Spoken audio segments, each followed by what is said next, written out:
Hello everyone, very welcome to our channel study PYQ and this is Satyam Parmar. स्वागत है आप सभी का आपके अपने यूट्यूब चैनल स्टडी पीवाईक्यू पर। और यहाँ पे आज अपन लोग फिर से क्वेश्चन देखने वाले हैं ज्योग्राफी के। हेल्पफुल रहेंगे आप लोगों को यूजीसी नेट में, सेट में, TGT, PGT, assistant professor, EMRS, जो भी एग्जाम आप लोग ज्योग्राफी से संबंधित देना चाहते हैं उन सभी में ये क्वेश्चन आप लोगों को काफी हेल्पफुल रहने वाले हैं। तो चैनल पर अगर आप लोग नए हैं, सब्सक्राइब कर लीजिएगा, अपने फ्रेंड्स को शेयर जरूर कीजिएगा। चलिए शुरू करते हैं अपना आज का ये सेशन। जो आपको आंसर आते हैं उनको आप लोग कमेंट में करते जाइएगा, ठीक है। नीचे दो कथन दिए गए हैं, एक को कथन ए के रूप में दिया गया है, दूसरे को रीजन आर के रूप में दिया गया है। तो यहाँ पे पहला ये कह रहा है कि भारत में संघीय शासन की व्यवस्था है, ठीक है, जिसमें केंद्र और राज्य के बीच में शक्तियों का स्पष्ट विभाजन है। दूसरा कह रहा है, रीजन इसका बता रहा है कि संघवाद को भारत के अंतर्गत विद्यमान अत्यधिक अनेकता के प्रक्रियाओं के रूप में देखा जा सकता है। तो यहाँ पे आप लोग क्या करेंगे इसका सही। तो देखिए, ये बोल रहा है कि जो भारत है एक संघीय शासन की व्यवस्था है। तो आप लोगों ने पता होगा कि जो भारत है अपना कैसा है, संघीय राष्ट्र है। तो ये सही हो जाएगा। इसमें क्या है, केंद्र की अलग कार्य हैं और राज्य के अलग कार्य हैं। आप लोगों ने देखा होगा शक्तियों का बंटवारा हुआ है, राज्यों का और केंद्र का। कुछ ऐसी शक्तियां हैं जिनको केंद्र में रखा गया है, कुछ राज्य के रखा गया है, कुछ को केंद्र और राज्यों में दोनों में सम्मिलित करके रखा गया है। तो यहाँ पे क्या है, इनका बंटवारा है, स्पष्ट विभाजन है शक्तियों का। तो ये आपका ए सही हो जाएगा।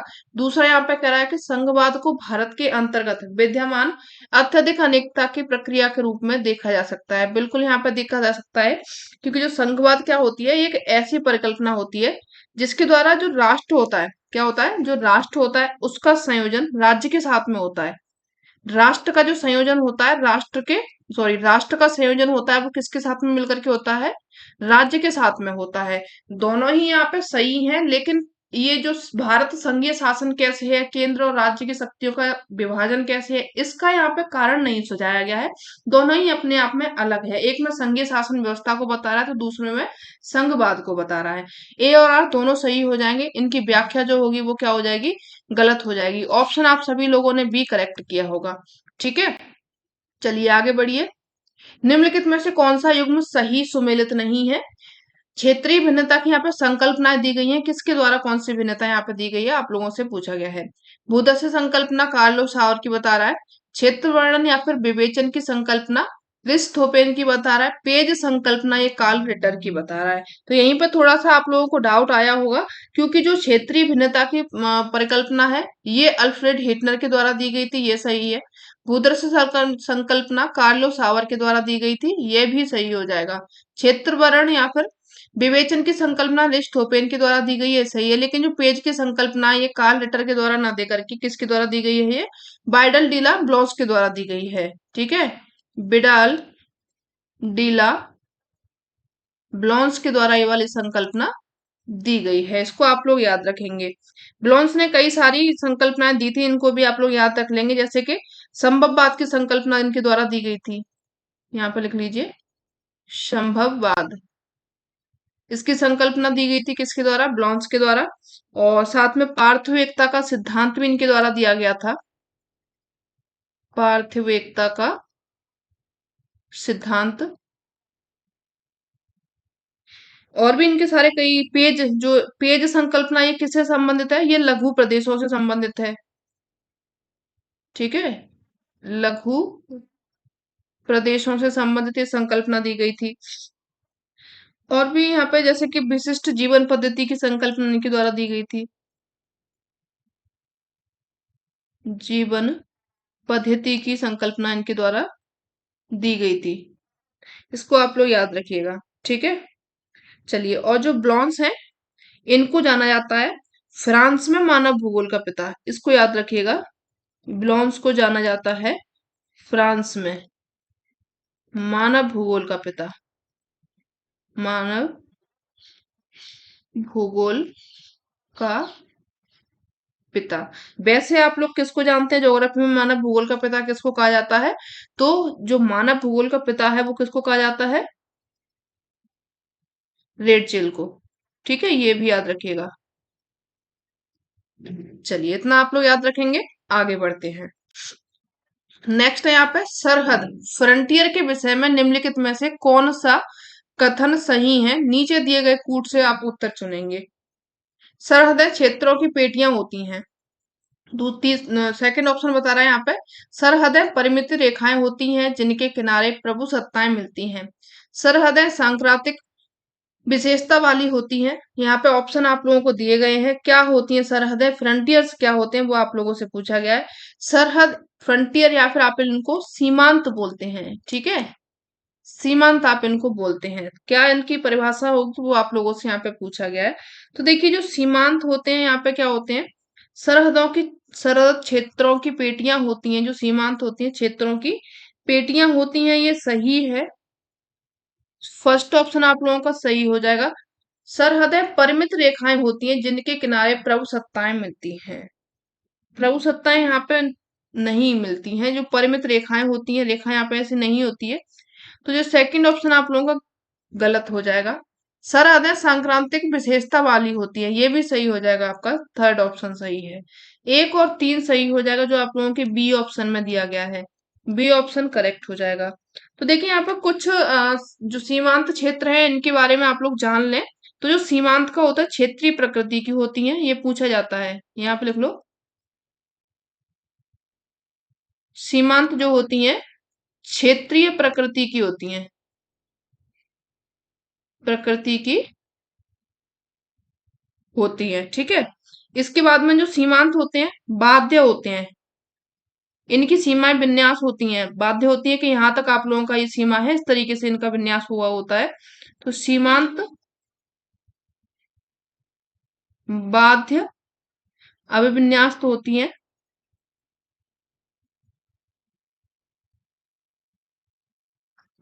अभिविन्यस्त होती हैं। इसके बाद में आप लोग याद रखेंगे जो सीमांत होते हैं संयुक्त तत्व के रूप में कार्य करते हैं। सीमांत ये पूछे गए हैं आप लोगों से, इसलिए लिखा रहे हैं इसको, ठीक है। संयुक्त तत्व के रूप में कार्य करते हैं,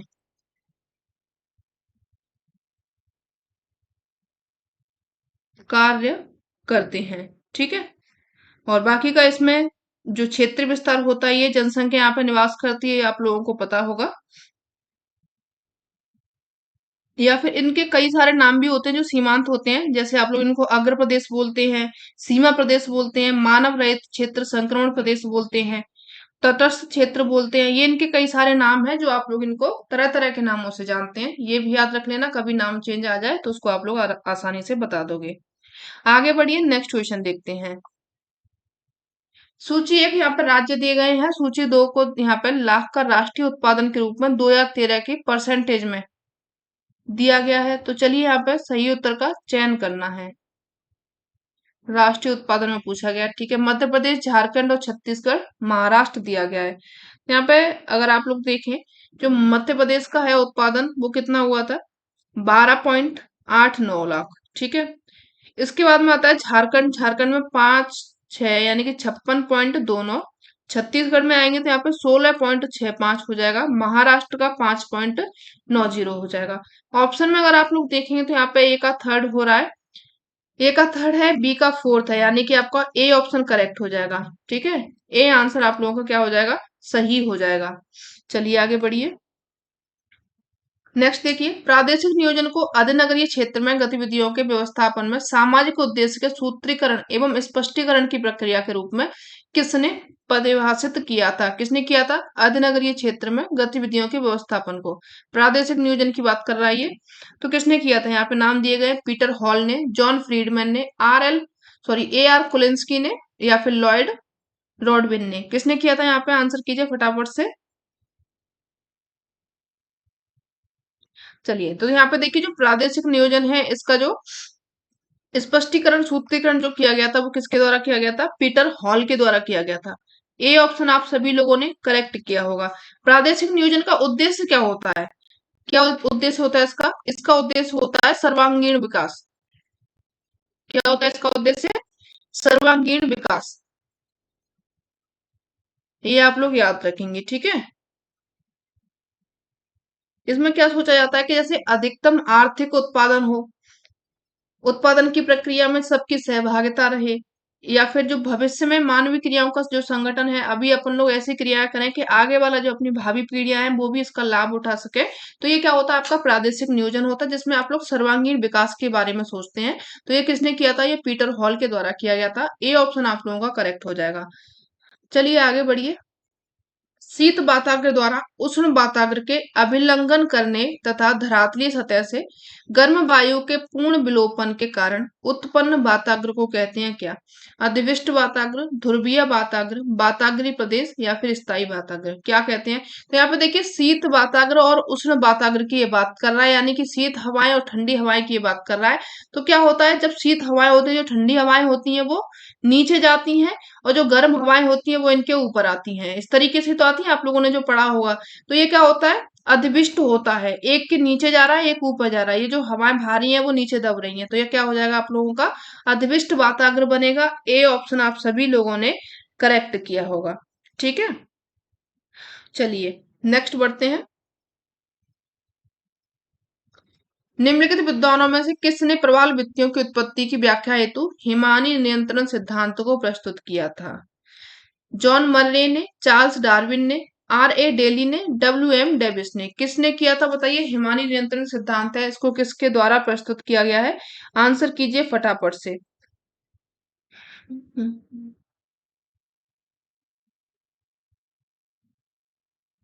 चलिए, तो ये जो आपका सिद्धांत है ये किसके द्वारा किया गया था? आर ए डेली के द्वारा इसका इस सिद्धांत को प्रस्तुत किया गया था। और ये कब किया गया था? तो ये 1915 में किया गया था। ठीक है, और भी यहाँ पे जो डार्विन पूछा गया है, तो जो डार्विन ने सिद्धांत दिया था इसका नाम क्या था? इसका नाम था अवतलन सिद्धांत। ये आप लोग याद रखिएगा, ये भी प्रवाल वित्तियों से संबंधित ही था, अवतलन सिद्धांत। ठीक है, और जो मर्रे हैं इन्होंने भी सिद्धांत दिया था प्रवाल वित्ती से संबंधित। तो यहाँ पे आप लोगों का हो जाएगा कौन सा? स्थिर स्थल सिद्धांत। इनको आप लोग याद रख लीजिएगा क्योंकि ये पूछे जा सकते हैं। ठीक है, और जो डेली है इन्होंने प्रवाल वित्तियों के बारे में दो इम्पोर्टेंट बात कही थी, उनको भी आप लोग याद रख लीजिएगा। क्या क्या थी? एक तो इन्होंने कहा था कि जो प्रवाल वित्तियां होती हैं बड़ी सक्रिय थी,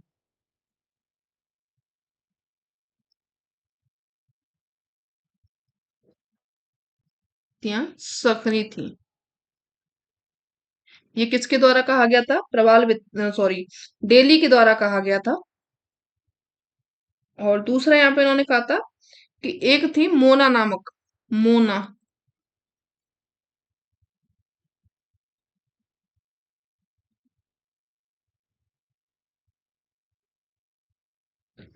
मोना नाम की एक प्रवाल वित्ती थी,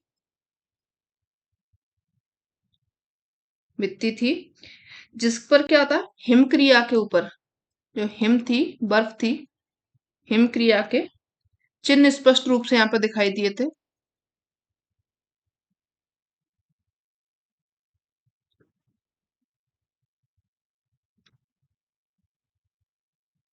ये इन्होंने दो प्रवाल के बारे में इन्होंने बात बताई थी, इसको आप लोग याद रख लीजिएगा कभी अगर पूछा जाए तो। चलिए आगे बढ़िए। निम्नलिखित में से कौन महासागरीय नितल का सर्वाधिक विस्तृत उच्चावच मंडल है? महासागरीय मग्न तट, महाद्वीपीय ढाल, गहरा महासागरीय मैदान या फिर महासागरीय गर्त, कौन हो जाएगा सबसे बड़ा? सबसे बड़ा पूछा गया है यहाँ पे आप लोगों से, बताइए कौन सा होगा? तो देखिए यहाँ पे जो इन सभी को देखा जाए तो सबसे बड़ा जो होता है वो आपका होता है महासागरीय मैदान, गहरा महासागरीय मैदान होता है। ठीक है, सी ऑप्शन आप सभी लोगों को क्या हो जाएगा, करेक्ट हो जाएगा। जब वो महासागर जो महाद्वीपी ढाल जो होती है, ये महाद्वीपी यहाँ पे लिखा गया है, महासागरीय लिखना है इसको। ठीक है, महासागरीय ढाल, ये क्या होता है, 1 डिग्री से भी जब कम हो जाता है ना, 1 डिग्री से भी ये कम हो जाता है, तो इसके बाद में शुरू होता है आप लोगों का महासागरीय मैदान। क्या शुरू होता है आप लोगों का? महासागरीय मैदान होता है। इसकी गहराई अगर आप लोगों से पूछी जाए तो 3000 से लेकर के 6000 फैदम या फिर मीटर की होती है ये। ठीक है, इसको आप लोग याद रखिएगा, काफी बड़ा मैदान होता है। अगर इसका मैदान को आप लोग देखें तो ये जो महासागरीय मैदान है, 75.9% भाग पर ये फैला हुआ है पूरे विश्व के में। अगर अटलांटिक महासागर की बात करें, सबसे कम इसके पास में है। अटलांटिक महासागर के पास में जो मैदान है वो कितना है? 55% है। ठीक है। प्रशांत महासागर के पास में, प्रशांत महासागर के पास में है 80.3% है। हिंद महासागर के पास में 80.1% भाग पर ये फैला हुआ है। ठीक है, इसको आप लोग याद रखिएगा, पूछा जाता है। सबसे ज्यादा किसके पास में है? प्रशांत महासागर के पास में, सबसे कम अटलांटिक के पास में है। आगे बढ़िए। पारिस्थितिकी तंत्र शब्द का प्रयोग निम्नलिखित वैज्ञानिकों में सबसे पहले किसने किया था? यूजीन ओडम ने, फ्रेडरिक क्लीमेंट ने, एजी टांसले ने, चार्ल्स सदरलैंड ने। किसने किया था पारिस्थितिकी तंत्र का सबसे पहले प्रयोग? तो जो सबसे पहले प्रयोग है वो किसके द्वारा किया गया था पारिस्थितिकी तंत्र का? तो ये किया गया था एजी टांसले के द्वारा। ठीक है, सी ऑप्शन आप लोगों का करेक्ट हो जाएगा। लेकिन यहाँ पे एक और बात है, आप लोग याद रखिएगा कि जो पारिस्थितिकी शब्द है, पारिस्थितिकी शब्द है, इसका प्रयोग सबसे पहले किसने किया था? तो यहाँ पे नाम आप लोग याद रखेंगे अर्नेस्ट हेकल का। ठीक है, अर्नेस्ट हेकल का नाम आप लोग याद रखेंगे। इन्होंने सबसे पहले पारिस्थितिकी शब्द का प्रयोग किया था। पारिस्थितिकी तंत्र शब्द का प्रयोग सबसे पहले एजी टांसले ने किया गया था। ठीक है, आगे बढ़िए। निम्नलिखित सिद्धांतों में से कौन सा एक तार्किक प्रत्यक्षवाद से संबंधित नहीं है? तार्किक प्रत्यक्षवाद से बात कर रहा है, यानी कि जो मात्रात्मक क्रांति के साथ साथ में चलाता है ये। कार्यकरण सिद्धांत, प्रकार्यवाद, संरचनावाद, व्यवहारवाद। तो देखिए यहाँ पे जो इनके विरोध में आया था प्रत्यक्षवाद के या फिर जो मात्रात्मक क्रांति है, इसके विरोध में एक सिद्धांत आया था आप लोगों का। तो वो क्या था? व्यवहारवाद था, आचार परक भूगोल था ये। तो ये आपका क्या हो जाएगा? जो तार्किक प्रत्यक्षवाद से संबंधित नहीं है वो आप लोगों का व्यवहारवाद हो जाएगा। डी ऑप्शन यहाँ पे क्या हो जाएगा? करेक्ट हो जाएगा। ठीक है, चलिए आगे बढ़ते हैं।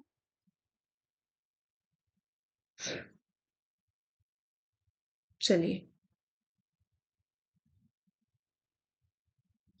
निम्नलिखित में से किसने उत्तरी और दक्षिणी अमेरिका के पश्चिमी छोर पर रॉकीज और एंडीज के उत्तर दक्षिणी स्थिति को अपने बहाव एवं विस्थापन सिद्धांत के माध्यम से स्पष्ट किया था?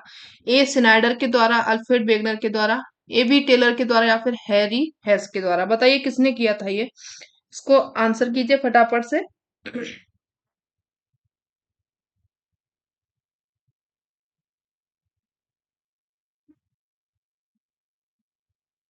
चलिए, तो यहाँ पे देखिए ये जो रॉकीज और एंडी पर्वत हैं ये पश्चिमी छोर पर बताए थे।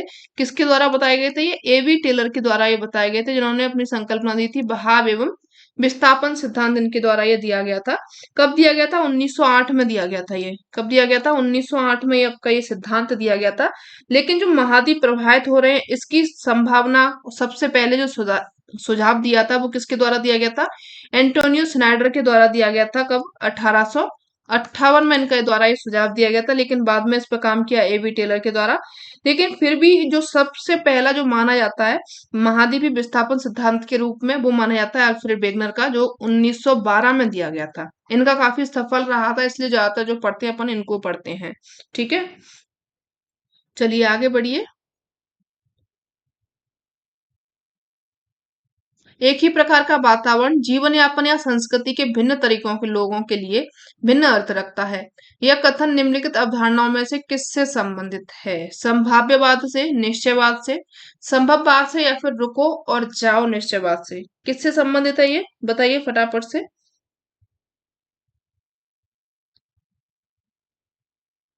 तो यहाँ पे दिया गया कि जो एक ही प्रकार का वातावरण है जीवन यापन या संस्कृति के भिन्न तरीकों के लोगों के लिए भिन्न अर्थ रखता है। तो यहाँ पे क्या है? ये पॉसिबलिज्म तो है, संभववादी तो है। सी ऑप्शन यहाँ पे आप लोगों का करेक्ट हो जाएगा। संभववाद किसके द्वारा दिया गया था? अभी आप लोगों ने पढ़ा है, बाइडल डीला ब्लॉन्स के द्वारा ये दिया गया था। ठीक है, इनके द्वारा इसकी परिकल्पना दी गई थी। और ये जो ब्लॉन्स हैं इन्होंने जो संभववाद शब्द है इसका सबसे पहले प्रयोग जो किया गया था वो लुशियन फेब्रे के द्वारा किया गया था। इसको भी आप लोग याद रखिएगा। ठीक है, और जो ब्लॉन्स है इन्होंने क्या पेज की संकल्पना दी थी, पार्थिव एकता का सिद्धांत दिया था, यह भी अपन लोगों ने सब पढ़ लिया इनके बारे में। तो अब आगे बढ़ते हैं। ठीक है, सी ऑप्शन यहाँ पे आप लोगों का करेक्ट हो जाएगा। निम्नलिखित कथनों में से कौन जीव मंडल के बारे में सही नहीं है, पूछा गया है। चलिए सही नहीं है बताते हैं इनका। जीव मंडल की औसत मोटाई ये लगभग 30 किलोमीटर बता रहा है। ठीक है, इन फैक्ट्स को याद रखिएगा, ऐसे ही क्वेश्चन आप लोगों से पूछे जाते हैं। जब बड़े क्वेश्चन मिलते हैं आप लोग, तो उनको क्वेश्चन को देख करके डरा नहीं कीजिए। इनमें जो बातें दी गई हैं, जो इनमें से एक ही तो गलत होगा, तीन सही है, यानी कि तीन आप लोगों को अलग तरीके के जानने को मिल रहे हैं, जिस हिसाब से क्वेश्चन पूछे जाते हैं। ठीक है, जीव मंडल के जैविक एवं अजैविक संगठक एवं ऊर्जा संगठक होते हैं। इसके दो प्रमुख तंत्र होते हैं, एक स्थलीय, दूसरा यहाँ पे जलीय बता रहा है। इसकी ऊपरी सीमा वायुमंडल में मात्र ऑक्सीजन की उपलब्धता द्वारा निर्धारित होती है। तो यहाँ पे बताइए, जीव मंडल के बारे में सभी लोग आप लोग बता पा रहे होंगे, क्या सही हो जाएगा? यहाँ पे देखिए, जो जीव मंडल की औसत मोटाई 30 किलोमीटर होती है, ये सही है। ठीक है, जीव मंडल के जैविक एवं अजैविक संघटक ऊर्जा संघटक होते हैं, ये भी सही है। इसके दो प्रमुख तंत्र होते हैं, एक स्थलीय होता है, दूसरा यहाँ पे जलीय होता है, ये भी सही हो जाएगा। तीन ऑप्शन यहाँ पे सही है, लेकिन यहाँ पे गलत पूछा गया, तो गलत आप लोगों का डी हो जाएगा कि इसकी ऊपरी सीमा में मात्र ऑक्सीजन की मात्रा मिलती है। ऑक्सीजन के साथ में यहाँ पे आप लोगों को आर्द्रता कमी मिलेगी। ठीक है, आर्द्रता वाली हवाएं मिल जाएंगी, तापमान में कमी भी देखने को मिलेगी, ठंडी दशाएं यहाँ पे देखने को मिलती हैं। तो ये सभी क्या होते हैं, ऑक्सीजन नाम मात्र के नहीं मिलता है, और भी कई सारी चीजें आप लोगों को यहाँ पे दिखाई देती हैं, इसलिए जो डी ऑप्शन है वो गलत हो जाएगा। गलत ही यहाँ पे पूछा गया है, इसलिए जो आंसर होगा वो डी हो जाएगा। आगे बढ़िए। नीचे दो कथन दिए गए हैं, एक को कथन ए के रूप में, दूसरे को रीजन आर के रूप में यहाँ पे दिखाया गया है। भारत की जनसंख्या वृद्धि दर घट रही है। ठीक है, भारत ने जनसंख्या के लिए समुचित नियोजन नहीं किया है। बताइए क्या इसका कारण है, ये आप लोगों से पूछा गया है।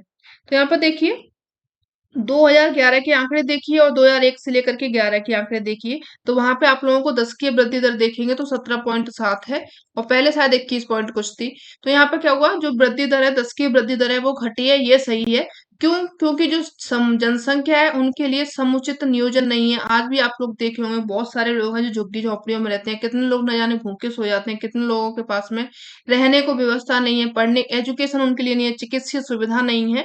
आज भी कुछ लोग ऐसे जो इन सभी चीजों से वंचित हैं। तो ए और आर दोनों सही हो जाएगा, और इनका स्पष्टीकरण भी सही दिया गया है। तो जो आपका ऑप्शन सही होगा वो क्या हो जाएगा, बी हो जाएगा। ठीक है, चलिए आगे बढ़िए। नेक्स्ट क्वेश्चन यहाँ पे दिया गया है, सूची एक को सूची दो के साथ में मिलाना है।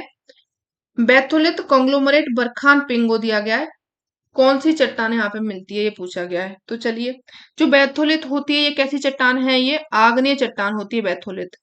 कॉन्ग्लोमरेट ये अवसादी चट्टान होती है। बरखान होते हैं ये बालू का स्तूप होते हैं।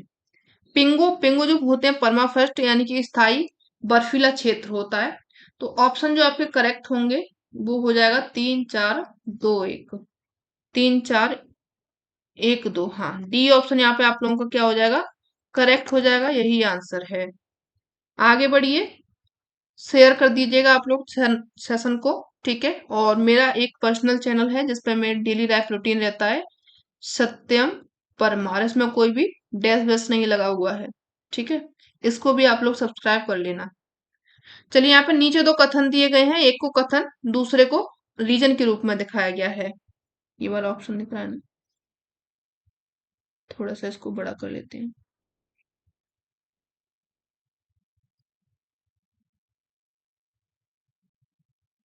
चलिए, यहाँ पे ये कह रहा है कि सामाजिक भूगोल स्थान में व्यक्त सामाजिक तथ्यों की एक व्याख्या है। रीजन बता रहा है कि भूगोल किसी तथ्य की व्याख्या में स्थान विवरणी उपागम अपनाता है। क्या यहाँ पे सही होगा, वो आप लोगों से पूछा गया है। यहाँ पे देखिए, जो सामाजिक भूगोल होती है उसमें स्थान में व्यक्त सामाजिक तथ्यों की एक व्याख्या होती है, ये बिल्कुल सही हो जाएगा। स्थान की यहाँ पे व्याख्या होती है। भूगोल किसी तथ्य की व्याख्या में स्थान विवरणी उपागम अपनाता है, ये भी सही हो जाएगा। ए और आर दोनों ही सही हैं, और साथ में इनका स्पष्टीकरण भी दिया गया है। तो ऑप्शन जो होगा वो आप लोगों का ए करेक्ट हो जाएगा। आगे बढ़िए। निम्नलिखित स्थानों में से कौन दक्षिण का चेरा पूंजी के नाम से जाना जाता है, बताइए किसको कहा जाता है दक्षिण का चेरा पूंजी। तो यहाँ पे नाम दिए गए हैं सिमोगा, मौसिनराम, अगुम्बे एवं अम्बोली। बताइए किसको कहा जाता है?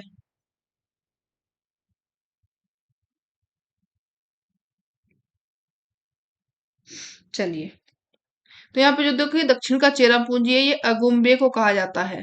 सी ऑप्शन आप लोगों का करेक्ट हो जाएगा। अगुम्बे कहाँ पे है? ये कर्नाटक में है। चलिए आगे बढ़िए। सपाट शिखर वाले समुद्र टीले को कहा जाता है भित्ति, निमग्न द्वीप या फिर गोयाट, किनारा या फिर सोल। क्या कहा जाता है इसको? यहाँ पे देखिए जो सपाट है इस तरीके से बता रहा है, प्लेट्यूनुमा इस तरीके का बता रहा है, ये आपका समुद्र है और ये थोड़ा सा ऊपर इसके उठ गया है, तो इसको आप लोग क्या बोलते हैं? इसको बोला जाता है गोयाट। निमग्न द्वीप बोला जाता है, गोयाट बोला जाता है। बी ऑप्शन आप लोगों का करेक्ट हो जाएगा। ठीक है, चलिए आगे बढ़ते हैं।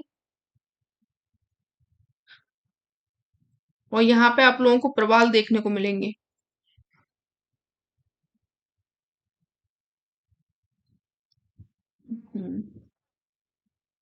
नेक्स्ट है, निम्नलिखित में से कौन सा जोड़ा सही से सुमेलित नहीं है?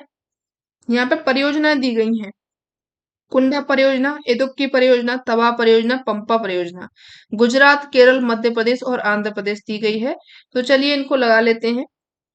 यहाँ पे पहली दी गई है कुंडा परियोजना, ठीक है। दूसरी दी गई है उदुक्की परियोजना, तवा परियोजना, पंपा। तो देखिए यहाँ पे ये तो तीनों सही हैं, लेकिन जो कुंडा परियोजना है ये गुजरात में ना होकर के कहाँ पे है? ये तमिलनाडु में है। कहाँ पे है? ये तमिलनाडु में है आपकी। तो ये आपका क्या हो जाएगा? पहला ही ऑप्शन यहाँ पे गलत हो जाएगा। इनकी नदी भी देख लीजिए, कौन सी परियोजना कौन सी नदी पर है। कुंडा परियोजना ये कुंडा नदी पर ही है। ये किस पर है? कुंडा नदी पर है।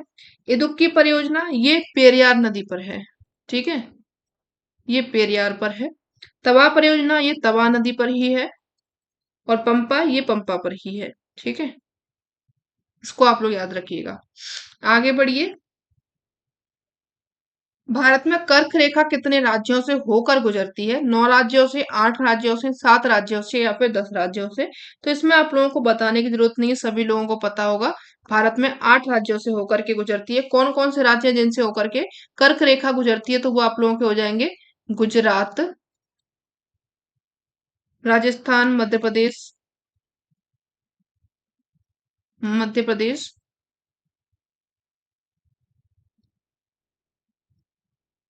छत्तीसगढ़, झारखंड,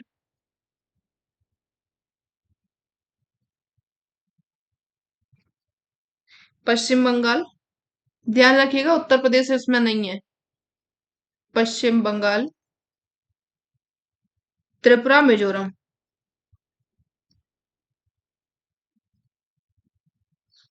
ठीक है, इनको आप लोग 8 राज्यों को याद रखिएगा, यहां से होकर के आप लोगों की कर्क रेखा गुजरती है। आगे बढ़िए, नेक्स्ट क्वेश्चन देखिए। निम्नलिखित में से कौन मृदा वर्गीकरण की योजना को प्रस्तुत करने के लिए जाने जाते हैं? कौन है? JP Grime, D R Crester, C F मार्वुत या फिर डी एफ फ्रेसर। कौन है जो कि मृदा वर्गीकरण की योजना प्रस्तुत के लिए जाने जाते हैं? बताइए फटाफट से आंसर कीजिए। तो यहाँ पे देखिए जो मृदा वर्गीकरण की योजना है ये प्रस्तुत की गई थी सी एफ मार्वुत के द्वारा। सी ऑप्शन आप लोगों का क्या हो जाएगा? यहाँ पे करेक्ट हो जाएगा। इन्होंने क्या किया था? मृदा का वर्गीकरण किया था। ये क्या थे? एक अमेरिकी विद्वान थे। मार्वुत क्या थे? एक अमेरिकी विद्वान थे, ठीक है। कौन थे ये? अमेरिकी विद्वान थे। और इन्होंने 1938 में अपनी एक आनुवांशिकी मृदा वर्गीकरण दिया। कैसा था? एक आनुवांशिकी मृदा का वर्गीकरण दिया था। और जो कि व्यापक मृदा, यानी कि इनका हिंदी में देखें तो व्यापक मृदा वर्गीकरण तंत्र योजना के नाम से भी इसको जाना जाता है, या फिर आप लोग इसको यूएसडीए के नाम से भी जाने जाते होंगे। अब थोड़ा सा आप लोगों को जाना पहचाना नाम लगा होगा। इसकी फुल फॉर्म होती है United state department of agriculture, ठीक है। इस नाम से भी इसको जाना जाता है। इन्होंने क्या किया था? इसका जो निर्माण किया था संयुक्त राज्य अमेरिका के कृषि विभाग के द्वारा इसका किया गया था, इसलिए इसका नाम जो पड़ा है यूएसडीए के, यानी कि यूनाइटेड स्टेट के नाम से इसको जाना जाता है। और ये जो मृदा है इसको 3 प्रकारों में या फिर 3 वर्गों में विभाजित किया गया था। वो 3 वर्ग कौन-कौन से थे इनको भी आप लोग याद रख लीजिए। तो पहला यहाँ पे हो जाएगा आप लोगों का क्या, क्षेत्रीय या फिर मंडलीय मृदाएं। यहाँ पे लिख लीजिए क्षेत्रीय या मंडलीय मृदाएं हो जाएंगी। ठीक है, क्षेत्रीय या मंडलीय मृदाएं हो जाएंगी। इसके बाद में आती है आप लोगों की अंतर क्षेत्रीय या फिर अंतर प्रादेशिक मृदाएं। अंतर क्षेत्रीय या फिर अंतर प्रादेशिक मृदाएं। और थर्ड नंबर पर आती है आप लोगों की अप्रादेशिक मृदाएं। ठीक है, इन 3 वर्गों में उन्होंने विभाजित किया था। अप्रादेशिक मृदा हो जाएगी, इसको आप लोग याद रखिएगा। लेकिन अगर सबसे पहले देखा जाए कि जो मृदा वर्गीकरण है इसका विचार सबसे पहले किसको आया था, इन्होंने तो वर्गीकरण की योजना प्रस्तुत की थी, लेकिन विचार जो दिमाग में आया था कि मृदा का भी वर्गीकरण होना चाहिए, तो वो किसके दिमाग में आया था, वो थे एक रूसी विद्वान, रूसी विद्वान रहे थे जिनका नाम था बीबी डोकुचोव। ठीक है, ये थे, इनके ही दिमाग में सबसे पहले आया था कि जो मृदा है उसका वर्गीकरण होना चाहिए। टाइम था उस टाइम 1870 का टाइम था, ये कब का था, 1870 का टाइम था। और इन्होंने ही जो रूसी मृदा होती है उसका वर्गीकरण भी किया था। तो इनको भी आप लोग याद रखिएगा। लेकिन यहाँ पे योजना प्रस्तुत की थी वो किसके द्वारा की गई थी, सीएफ मारुत के द्वारा की गई थी। सी ऑप्शन आप सभी लोगों का करेक्ट हो जाएगा। चलिए आगे बढ़िए। किसकी राय में भूगोल एक क्षेत्र विवरणी विज्ञान है, आर हर्टसॉन के में, टोलेमी के में, अल्फ्रेड हेटनर के में या फिर बारेनियस के में, किसके में है ये, आंसर कीजिए फटाफट से। तो जो भूगोल एक क्षेत्र विवरणी विज्ञान है ये कहा गया था हेटनर के द्वारा। सी ऑप्शन आप लोगों का करेक्ट हो जाएगा। किसके द्वारा कहा गया था, हेटनर के द्वारा इसमें कहा गया था। हेटनर की कुछ पुस्तक है उनको आप लोग याद रख लीजिएगा क्योंकि यहाँ से पूछा जाता है।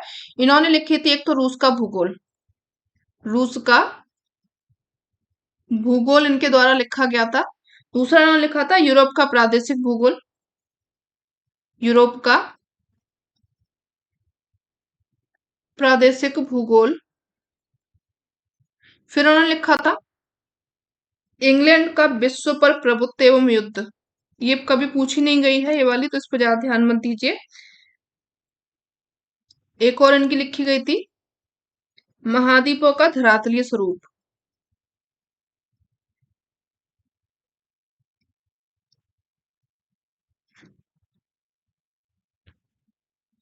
स्वरूप। ठीक है, ये इनकी बुक्स हैं, इनको आप लोग याद रखिएगा। राइटिंग मेरी बहुत सुंदर है, इसको मुझे अवार्ड मिलना चाहिए, आप लोग ही दोगे किसी दिन। चलिए, निम्नलिखित में से किसने भूगोल में व्यवहारवादी वातावरण पर प्रकाश डाला था, किर्क ने, बर्टन ने, जॉन्स्टन ने या फिर ग्रेगनी ने, किसने डाला था यहाँ पर व्यवहारवादी भूगोल पर। तो ये जो आपका ऑप्शन है वो कौन सा होगा, ए करेक्ट हो जाएगा। जो व्यवहारवादी वातावरण है यहाँ पे किर्क ने सुझाव डाला था। ठीक है, ए ऑप्शन करेक्ट हो जाएगा। चलिए आगे बढ़े।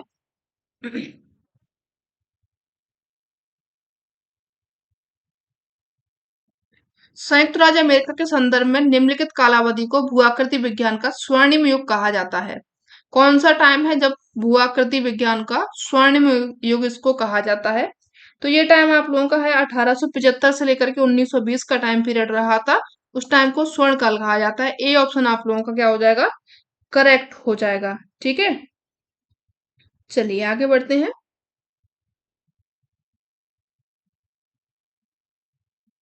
अभीष्ट जनसंख्या मॉडल के प्रवर्तक थे, कौन थे, Carl Sanders, George M Woodwell, Warren Thomson, Robert Boyt, कौन रहे थे यहाँ पे, आंसर कीजिए। अभीष्ट जनसंख्या मॉडल के प्रवर्तक थे कौन, कार्ल सैंडर्स थे। ठीक है, ए ऑप्शन आप लोगों का क्या हो जाएगा, करेक्ट हो जाएगा। सभी लोगों ने ए ही करेक्ट किया होगा। चलिए, ये जो कार्ल सैंडर्स थे। इन्होंने जो कार्य किया था और बात जो कही थी, मानव के समस्त कल्याण की इसमें इन्होंने बात कही थी। जब अपन लोग फुल में डिटेल में इसको पढ़ेंगे तब जानेंगे इनके बारे में, ठीक है। मानव के समस्त कल्याण की इन्होंने बात कही थी, इसको बस याद रखिएगा, ये पूछा गया था। कल्याण की इन्होंने बात कही थी, ठीक है। आज के सेशन में सिर्फ इतना ही देखेंगे। अपन लोग नेक्स्ट सेशन में मिलेंगे। क्वेश्चन तो बहुत सारे थे, लेकिन आज थोड़ा सा मुझे कहीं जाना है, इसलिए मुझे जल्दी क्विट करूंगी। हो सकेगा तो एक सेशन में रात को ले लूंगी, ठीक है। मिलते हैं नेक्स्ट सेशन में, तब तक के लिए धन्यवाद। Thanks for watching.